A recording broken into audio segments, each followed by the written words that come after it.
Okie dokie.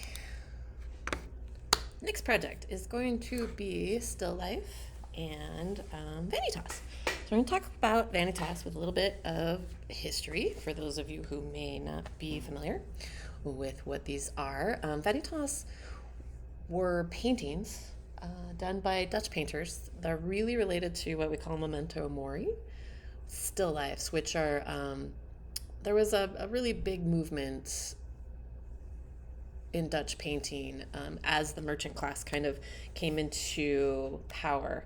And individuals wanted to kind of move away from the very indoctrinated works that were very Christian based. And so Vanitas became kind of this way to purchase interesting paintings, but they still had that morality role where you can't take it with you.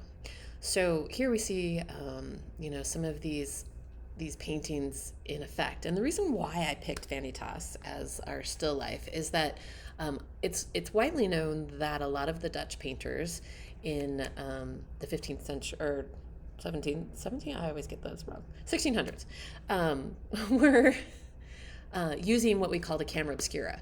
So what they would do is they would use a box that allowed them to really kind of create these perspectives and whatnot on canvases, much like the cameras that we use today. And so even though they weren't actually making photographs, they were using this as almost kind of like a tracing device. And so that's a really commonly known in these, as well as I really like the idea of starting to think about that visual symbology in your work. Here's another painting. This is a more modern artist, I think, and I wish it was labeled. I'm sorry it's not. But again, kind of looking at that, creating these really interesting little tableaus. And here, the oysters and the lemons and the wine and the silver and the shells, they all have significant meaning as we go through. You see a lot of skulls in Vanitas paintings, kind of that, reminder of death. And it's important to note that the idea of death was not as removed as it is in contemporary society. When someone died, the family prepared the body, and the funeral was often in your home, or you would lay the body to rest on the kitchen table, and so it was a very, very different world. So like when we look at these, we might see some morbidity in skulls and hourglasses and things like that, but death was very much a much bigger part of society. So when we look at these, different arts and sciences had representations in books and maps and instruments.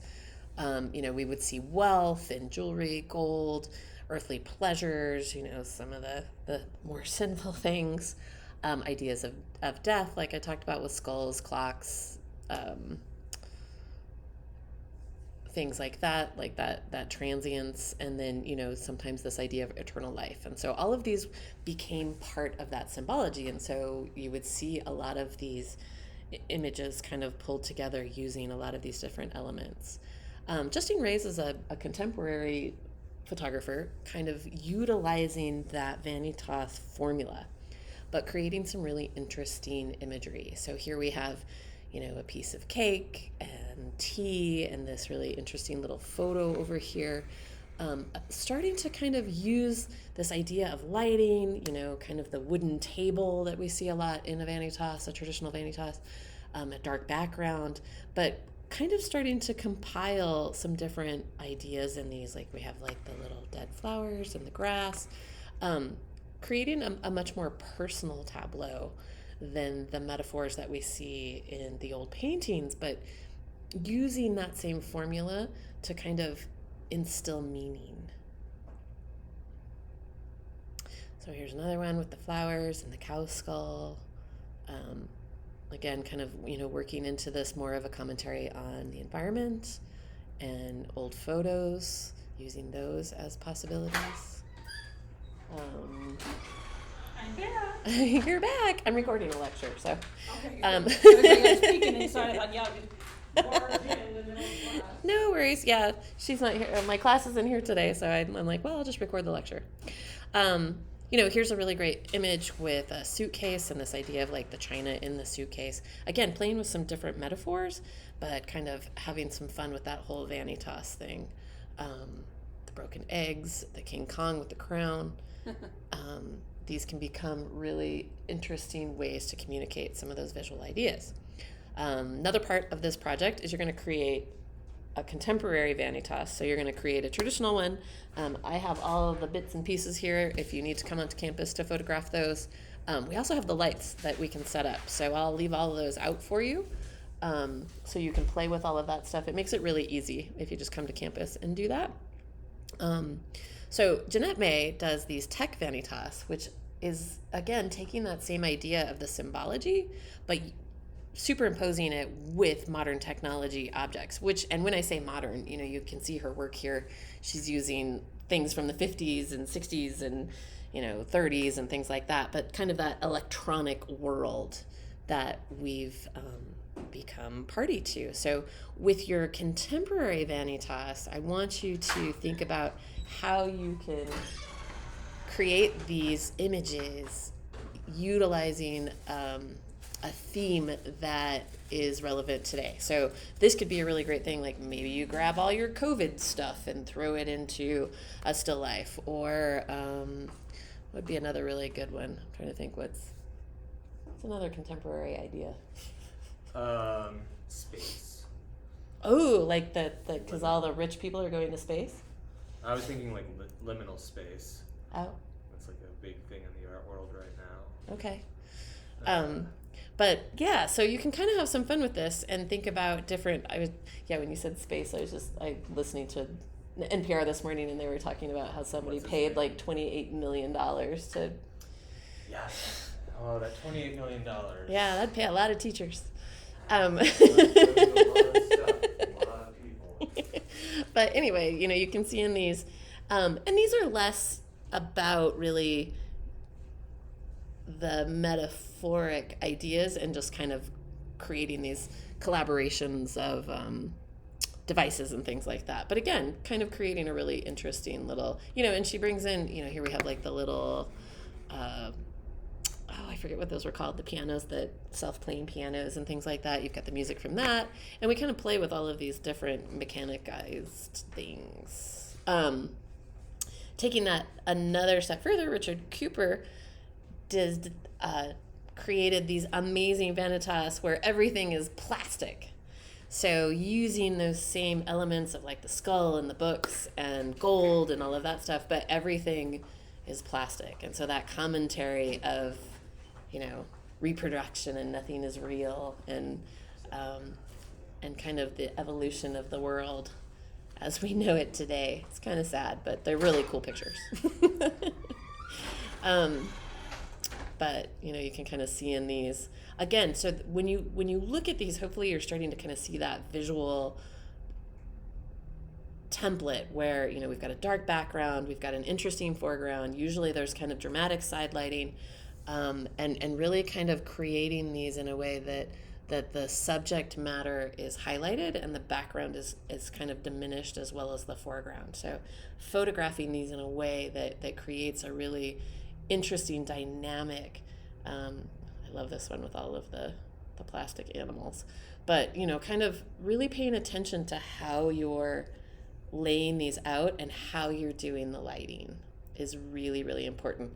One of the biggest challenges that folks run into with this, I think, is they use too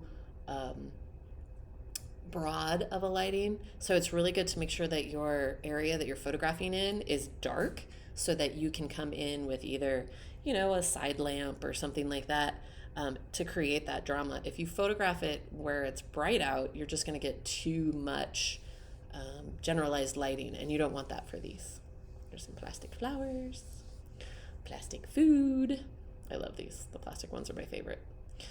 Plastic fish with a little plastic kitty. But you can see how these are lit. I mean, there's definitely, usually a dramatic side light, and then possibly a little bit of a reflector on the other side, or an additional light kind of bouncing off. And I will set that stuff up on the table so that you guys have it ready for you when you come in. Um, Olivia Parker is a little bit of a departure from this particular idea. So her images are still life and not so still life. So, here she's got, and I believe these are edited in post production, but, she's got kind of this, again, you've got the oranges and the plate, and then there's an otter. So they feel a little, they're kind of, again, taking it another step in that direction, but you've got still the wood, the dark background, dramatic side lighting. So you can kind of see how the formula starts to take place in a lot of these. And she does play with that a little bit. Like you've got the eggplants falling on the right, but those are, again, tweaking that formula. So we've got some motion and then a white background, but really kind of playing with that idea of the image and symbology and still life. I love the brain in a jar. I really want a brain in a jar. I don't know where I can find one of those. Some flowers. I like these ones with the shadows. I'm kind of playing with different stuff. Here's some student examples. So for this project, you're going to do a traditional vanitas, which will be using kind of those well-known elements that the Dutch painters used. And like I said, I have a bunch of stuff here. There's a whole crate full of books and weights and measures and fabrics and skulls and all sorts of stuff. So you're welcome to have some fun with that. You need to do a personal vanitas. So this one should tell us something about yourself.